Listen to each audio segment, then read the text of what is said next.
चलिए अब खबरों पर विस्तार से नजर डाल लेते हैं और सबसे पहले बात करते हैं रांची पुलिस की, जिसने शराब के एक ऐसे रैकेट का पर्दाफाश किया जो महंगे ब्रांड की बोतलों में घटिया शराब की रिफिलिंग कर उसे बिहार तक पहुंचाता था। नकली शराब की तस्करी के लिए लग्जरी गाड़ियों का इस्तेमाल किया जाता था।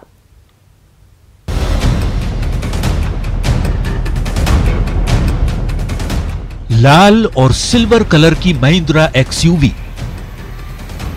और सफेद चमचमाती होंडा सिटी कार। इन लग्जरी गाड़ियों को देखकर ये मत सोच लीजिएगा कि ये किसी रईसजादे या फिर किसी बिजनेसमैन की गाड़ियां हैं, बल्कि लाखों की ये गाड़ियां शराब तस्करी के लिए खड़ी की गई हैं। जी हां, नशे के अवैध कारोबार के लिए राजधानी रांची के ग्रामीण इलाके पिठौरिया के ओयना में नकली शराब का गोरख धंधा फल फूल रहा था। एक नजर इन ब्रांडेड शराब की सैकड़ों बोतलों पर भी डाल लीजिए। इन्हीं बोतलों में यहां पर बनाई गई नकली शराब की पैकिंग होती थी और फिर नशे की खेप लग्जरी गाड़ियों की आड़ में बिहार तक भेजी जाती थी।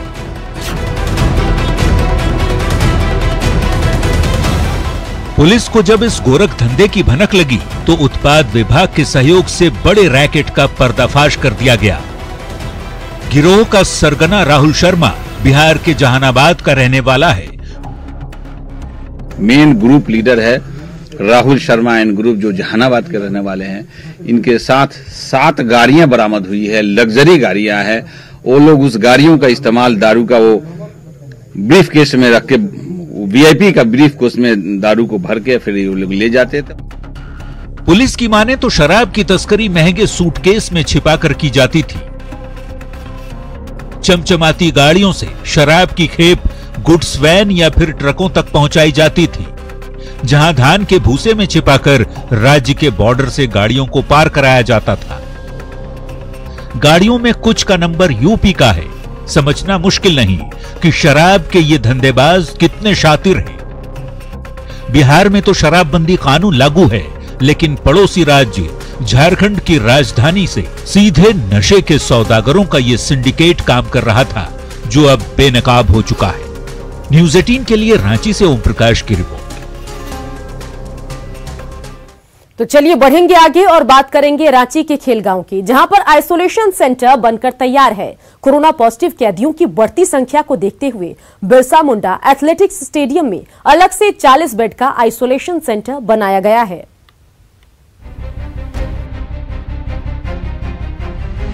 झारखंड पर वायरस का वार बढ़ता जा रहा है। राज्य में कोरोना मरीजों की संख्या 15,000 के पार पहुंच गई है। वहीं रिकवरी रेट लगातार गिरता जा रहा है। ऐसे में खेलगांव के बिरसा मुंडा एथलेटिक्स स्टेडियम को आइसोलेशन सेंटर के तौर पर विकसित किया गया है, जिसमें 4 टावर बनाए गए हैं। टावर नंबर 1 में 310 बेड है, टावर नंबर 2 में 151 बेड, टावर नंबर 3 में 320 बेड, जबकि टावर नंबर 4 में 350 बेड हैं। इतना ही नहीं, कैदियों के लिए अलग से 40 बेड की व्यवस्था है। इसमें ऐसे आरोपी जो गिरफ्तार होने के बाद संक्रमित मिले हैं, उन्हें रखा जा रहा है।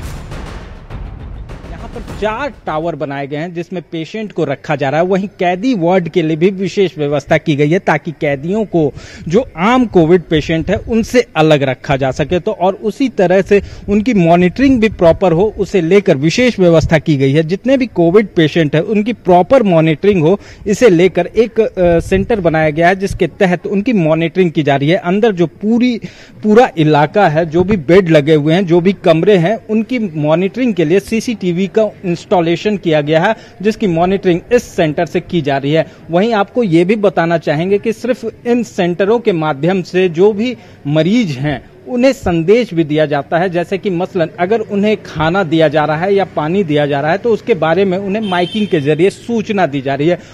विभिन्न कांडों में पकड़ाए जा रहे हैं, उनके लिए अलग से एक सेल बनाया गया है, जिसके लिए हम लोगों ने पर्याप्त तैयारियां की हैं। उसमें बैरिकेड लगाया गया है, सीसीटीवी कैमरा लगाए गए हैं और फोर्सेस की प्रतिनियुक्ति की गई है। रांची में कोरोना संक्रमितों की संख्या लगातार बढ़ती जा रही है, जिससे रिम्स में बने कोविड सेंटर फुल हो चुके हैं। ऐसे में एसिम्प्टोमेटिक मरीजों के लिए खेलगांव में आइसोलेशन सेंटर बनाया गया है। न्यूज 18 के लिए रांची से ओम प्रकाश की रिपोर्ट। चलिए इस वक्त की बड़ी खबर आपको बताएं। बड़ी खबर आपके टेलीविजन स्क्रीन पर, जहां दिल्ली से रांची पहुंचे झारखंड कांग्रेस के सह प्रभारी उमंग सिंघार को कोरोना एग्जम्पशन नहीं मिल पाया है। कांग्रेस के सह प्रभारी को नहीं मिला है कोरोना एग्जम्पशन। दिल्ली से कल ही रांची पहुंचे थे उमेश सिंघार। इस वक्त की बड़ी खबर, जहां उमेश सिंघार के सभी दौरों को रद्द कर दिया गया है। उमेश सिंघार ने ऑनलाइन आवेदन किया था। उमेश सिंघार को प्रशासन से नहीं मिली अनुमति। चलिए ज्यादा जानकारी के लिए सीधा रुख करते हैं अपने संवाददाता ओम प्रकाश का। ओम प्रकाश, इस वक्त की बड़ी खबर आ रही है जहां उमेश सिंघार को राहत मिलती नहीं दिख रही। आगे क्या कुछ होगा ये जरा बताइए, क्योंकि उनके पास दो ऑप्शन है, या तो क्वारंटाइन हो या झारखंड से उन्हें वापस जाना होगा। जिस तरह से प्रशासन को उन्होंने ऑनलाइन आवेदन किया था कि हमें यहाँ पर आने दिया जाए, और 3-4 दिनों का उनका कार्यक्रम था। 5 तारीख को वो आए थे और उन्हें 9 तारीख को यहाँ से रांची से रवाना होना था दिल्ली के लिए। इस बीच में झारखंड में कई महत्वपूर्ण कार्यक्रमों में भी उन्हें हिस्सा लेना था, लेकिन आज जिस तरह से प्रशासन ने उन्हें एग्जम्पशन देने से मना कर दिया, जिसके बाद उनके दौरे को रद्द किया गया है। अब इसके बाद मात्र 2 ही ऑप्शन बचते हैं उनके पास, या तो वो क्वारंटीन होंगे किसी होटल या फिर गेस्ट हाउस में, या फिर उन्हें यहाँ से बाहर जाना होगा, दिल्ली जाना होगा। तो इस तरह की जो 2 ये हैं वो उनके सामने रख दिया गया है। वहीं उनके इसके अलावा वो किसी भी कार्यक्रम में शामिल नहीं हो सकते हैं। इस तरह से प्रशासन ने साफ दिशा निर्देश दिया गया है। जो कोविड संक्रमण के काल में जो इस दौरान जो स्वास्थ्य महकमा हो या फिर प्रदेश सरकार के द्वारा जो जारी नोटिफिकेशन है उसके आधार पर ये तय किया गया है। आपको बता दें कि पहले ही उमंग सिंघार के द्वारा ये आवेदन दिया गया था, लेकिन शुरुआत में प्रशासनिक महकमा और कहीं ना कहीं उलझन का शिकार हुई, जिस वजह से उन्हें एग्जम्पशन की सूचना मिल गई और उसके बाद वो उन्होंने कल दीप प्रज्वलन कार्यक्रम में भी शिरकत किया था। लेकिन आज जैसे ही पूरे मामले की भनक सामने आई है, जिला प्रशासन और जो प्रदेश सरकार है वो भी एक्टिव हुई है और उसके बाद इस पूरे एग्जम्पशन को कैंसिल किया गया है। जी चलिए ओम प्रकाश, तमाम जानकारी के लिए आपका शुक्रिया।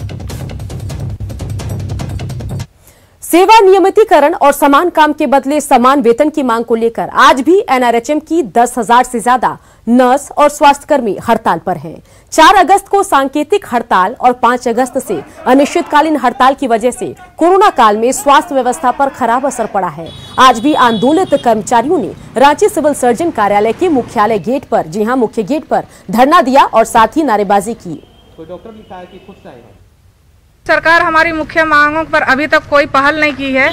हमें खेद है कि स्वास्थ्य सेवा डगमगा रही है, लेकिन हमारे पास अब कोई चारा ही नहीं है, क्योंकि हम इतने दिन से जब अपने मांग को सरकार के पास रखते आ रहे हैं, उनको ज्ञात है कि हम क्या मांग रख रहे हैं और उनको हमारे लिए क्या करना चाहिए वो सारा कुछ पता है।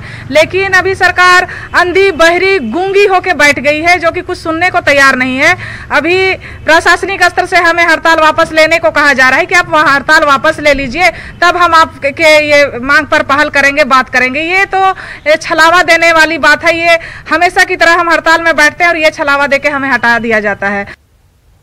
राजधानी रांची समेत राज्य भर में बिजली की आंख मिचौली जारी है। हल्की बारिश में भी लचर बिजली आपूर्ति की व्यवस्था धराशायी हो जाती है।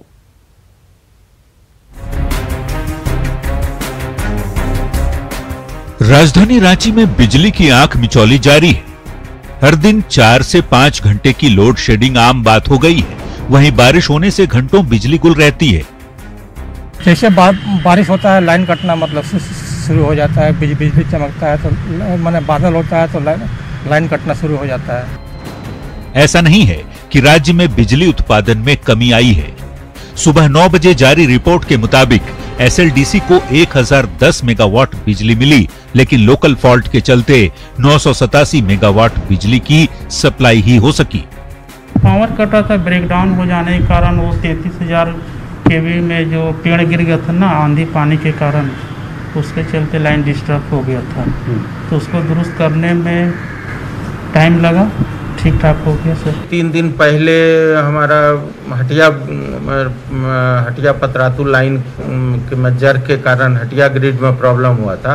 उस दिन उसके 33 के भी यार्ड में भी आग लग गई थी, जिसके कारण बिजली बाधित रही और दूसरे दिन हमारे यहाँ से भी टीएनसी के लोग गए और फिर उसको रिस्टोर किए। लोकल फॉल्ट के कारण पावर कट से बचने के लिए अंडरग्राउंड केबलिंग की जा रही है, लेकिन इसकी रफ्तार काफी धीमी है। ऐसे में सवाल उठता है कि आखिर कब तक रांची के लोग ऐसे ही पावर कट से जूझते रहेंगे। भुवन किशोर झा, न्यूज़ 18, रांची।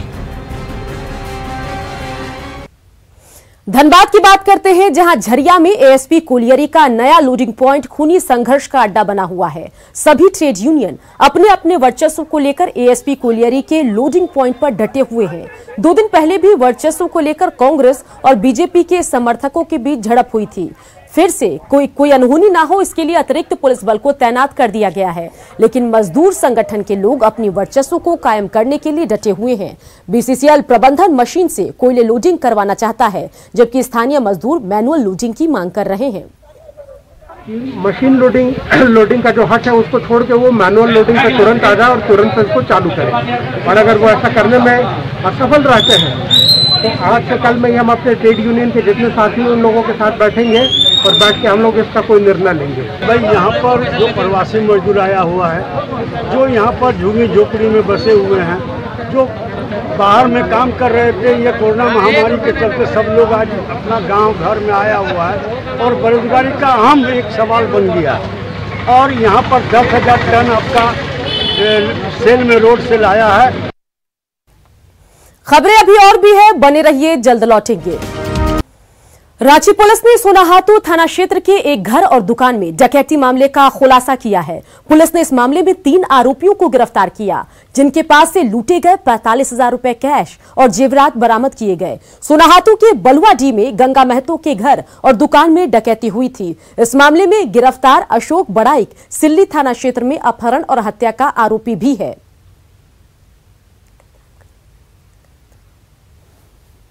तीन लोगों की गिरफ्तारी हुई, कर्ण महतो की, दिलेश्वर महतो की और अशोक बड़ाइक की। उन लोगों के एक बालिया बयान में ये आया कि हाँ, हम लोगों ने ही उसमें जाके सामान चुराया था, ले गए थे और उनके पास से कैश भी मिला है और ये उन लेडीज का जेवरात मिला जो आपके सामने हमने।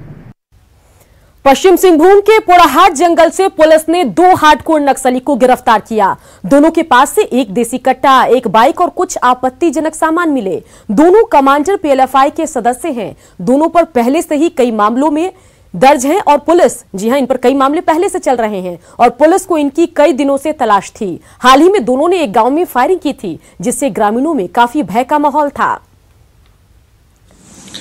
टेबू थाना अंतर्गत 5 अगस्त को प्रतिबंधित संगठन पीएलएफआई के 2 सक्रिय सदस्य मनोज कांदीर और भोला बोदरा को गिरफ्तार किया गया है।